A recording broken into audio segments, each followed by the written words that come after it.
How far from downtown are we? Probably about a mile and a half. Okay. So this is almost an alternate downtown. It's a neighborhood center. Yeah. I would call it a neighbor. You know, you're in the. It's called the Uptown neighborhood.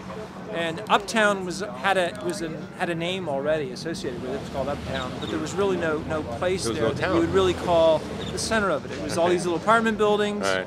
some strip retail here or there. You know, So you a gave it a- Walgreens here or there. You gave it you a know. core of gravity. It really did. It Yeah. really, exactly.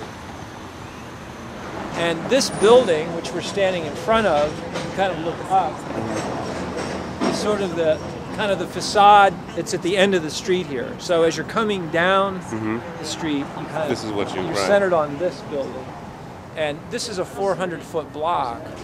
You kind of see how we created kind of a little return up here. There's a gap. Pediment There's there? a gap Oh. between the buildings, and the architecture subtly changes from that building to this Oh, yeah, building. yeah, you're right, it But we've does. got the little kind of zigzag polychrome pattern in the spandrel panels here.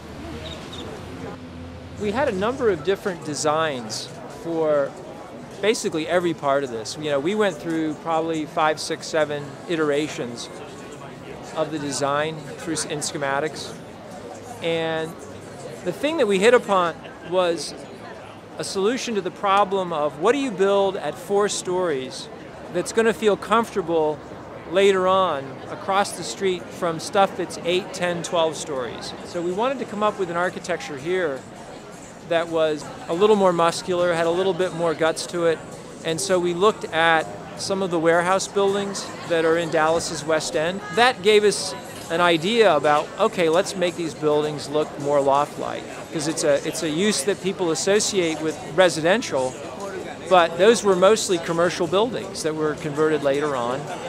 And those are buildings that do have a more commercial feel to them and would feel appropriate and comfortable across the street from 8 and 10 story office buildings later on.